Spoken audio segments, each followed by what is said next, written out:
अध्याय के अंदर भगवान ने अर्जुन को आत्म तत्व समझाया।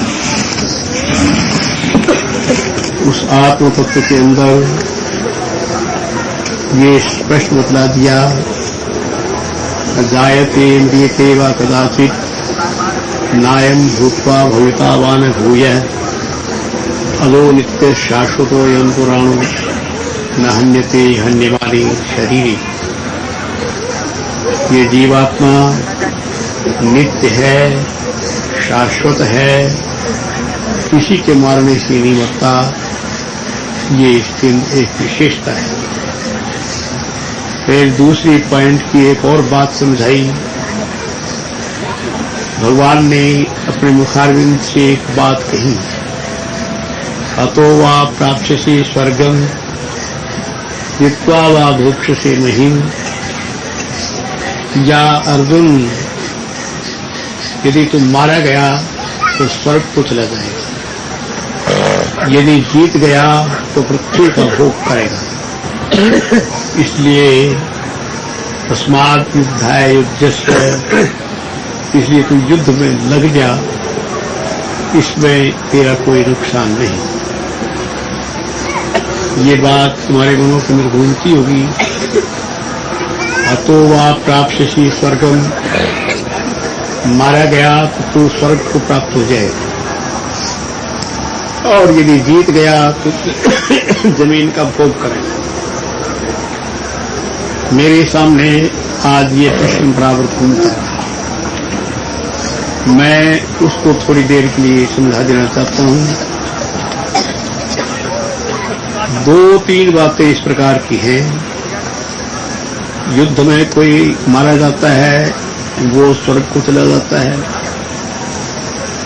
यदि कोई विद्यार्थी अध्ययन करने वाला अध्ययन करता करता मर जाता है तो वो स्वर्ग को चला जाता है। या कोई योगाभ्यास करते करते योग की पूर्णता को नहीं पा सका, इंद्रिय जाल में चिर गया तो वो स्वर्ग में चला जाता है। क्या कारण इसका? लड़ाई में मारा जाता है, स्वर्ग को क्यों चला जाता है? पढ़ने वाला विद्यार्थी स्वर्ग को क्यों चला जाता है? योग परायण व्यक्ति योग भ्रष्ट हो जाए तो स्वर्ग को क्यों चला जाता है? ये कारण मैं समझा देना चाहता हूं। मैंने सिद्धांत की बातें कई बार समझाई भी है। हमारे शरीर के अंदर रजोगुण, सतोगुण, तमोगुण के भाव घूमते रहते हैं। सतोगुण जो है वो प्रकाश का नाम है। प्रकाश की उत्पत्ति होती है तो उससे मनुष्य सत्वस्थ होता है।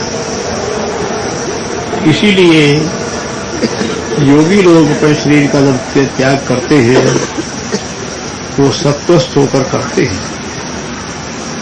कर्मजाल तो बहुत बुरा है। शरीर जब मनुष्य को छूटता है, अगले आने वाले प्रारब्ध के लक्षण उसके सामने आने लग जाती है। किंतु मैंने तुम्हें ये कई बार समझा दिया है, यदि कोई व्यक्ति दृष्ट जन्म संवेदनीय कर्म करता है तो उसके सामने फिर वो दृष्टकर्म संवेदनीय कर्म सब संस्कारों को पीछे हटा देता है और अपने ही संस्कारों को पैदा करता है। लड़ाई में मारे जाने स्वर्ग को क्यों जाते हैं? हमने अपने ऋषिकेश आश्रम में देखा है। हमारे पास ऋषिकेश में हमारा बहुत बड़ा जुलूस निकलता है। चारों तरफ के हमारे बच्चे आ जाते हैं, भीड़ भाड़ काफी हो जाती है। वहां पर अच्छी अच्छी श्री प्रभु जी की झांकियों का निर्माण होता है। झांकी निर्माण के अधिष्ठाता दूध के नाथ होते हैं। दूध बैठी रहती है, नाथ झांकी निर्माण किया करते हैं। वहां पर जब हम झांकी निकालते हैं तो कई एक अखाड़े आते हैं। उन अखाड़ों के अंदर हमने देखा है जिसमें वो तलवारें चलाते हैं, गत्ता चलाते हैं, तो इतनी तेजी से चलाते हैं कि उनके उस्ताद उनको जबरदस्ती हटाते हैं। बीच में डंडे डाल करके उनको रोकते हैं, नहीं तो जोरों से चलाते चले जाते हैं। ऐसी अवस्था के अंदर कदाचित किसी की मृत्यु हो जाती है। लड़ाई के अंदर भी ऐसी बात होती है। जिसमें लड़ाई प्रारंभ होती है तो उसे जोरों से तलवारें चलाते हैं, तो लड़ाई में भी पूरा तेज आ जाता है। तेज जो है वो सतोगुण की निशानी है। मुर्दे की तरह पड़ा रहे, हल्का हल्का बोलता रहे, समझ लेना चाहिए उसके अंदर तेज नहीं आया। और तेज आ जाता है और वो तलवार घुमाता है, मरना जीना उसके लिए सवाल हो जाता है। एक प्रकार से समाधिस्थ योगियों की तरह से उसका मन तेज में लीन होता है। तेज में लीन होने के कारण उसकी गर्दन कट भी जाती है। तो तेज में लीन होने के कारण अंत बता सुगता यम यम वापी स्वरण भावम तेजत्यंते कलेवरम तम तवैवैति कौन्तेय सदा तद्भाव भावित। अंतिम समय उसका तेजस स्मरण जो है तेजोमय लोगों को ले जाता है। जो लोग तेज की प्रधानता जहां है वो तेजोमय लोग सब स्वर्ग आदि हैं। इसलिए भगवान ने अपने मुखारविंद से कहा, हतो वा प्राप्स्यसि स्वर्गम जित्वा वा भोक्ष्यसे महिम तस्मादुत्तिष्ठ कौन्तेय युद्धाय कृतनिश्चय। अर्जुन, यदि तू लड़ाई के अंदर मारा गया तो स्वर्ग को चला जाएगा। लड़ाई के अंदर इसे बैठा बैठा तुम्हारा नहीं जाता। लड़ाई के अंदर जो तलवारें घूमती है और वो चाहता है मैं वार करूं, उस समय उसके अंदर पूर्ण तेज भरा रहता है। तेजस अवस्था में सिर कटता है तो अंतिम तीन चिंतन उसका तेज का था। तो तेजस लोगों के अंदर उसकी गति स्वाभाविक हो जाती है, चाहे जिंदगी में वो कैसा उसका दृष्टि रंग संवेदनी कर दिया हो। पढ़ने वाले विद्यार्थी जो स्वर्गीय हो जाते हैं उसका भी यही कारण है।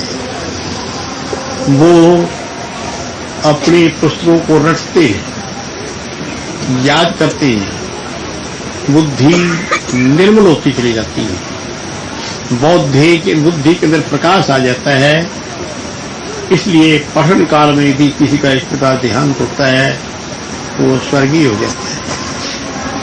तीसरी गति के बाबत मैंने तुम सबको समझाया हुआ है, अर्जुन के उदाहरण दे देकर समझाया हुआ है। एक योगी अपने आप को निर्भीक समाधि की ओर ले जाना चाहता है। वो ध्यान में बैठा है, उसके अंदर सत्व का प्रकाश छा गया है। प्रकाश में सतोमय प्रकाश के अंदर वो आनंद विलीन रहता है। ऐसी अवस्था में वो कहकर शरीर छोड़ता है। जैसे कि मैंने तुम्हारे गुरु भाइयों के कईयों के उदाहरण दिए, कहकर तेजस में लीन होकर के शरीर छोड़ता है, इसलिए वो स्वर्गीय हो जाता है। जो योगी स्वर्ग के जाल से बचकर रहते हैं और अपने आप को तेज में लीन रखते हैं, उनको भाव प्रत्यय हो जाता है, वो तब जन्म ले लेते हैं। इसलिए ये 3 बातें इस प्रकार की कही हैं कि मनुष्य स्वर्गीय तो हो ही जाएगा, किंतु योगी यदि योग ध्यान परायण रहता है तो पूर्ण योग को पाकर के निर्भीक समाधि तक पहुंच जाएगा, जो देह धैर्य का फल है। मनुष्य जन्म बार बार नहीं मिलता, इसको धारण करके अपने आप को कल्याण मार्ग पर निकाल लेना चाहिए, विशुद्ध प्रकाश में स्थिति को पैदा कर लेना चाहिए।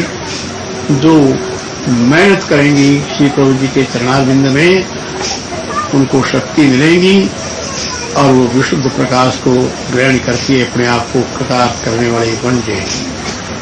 बस।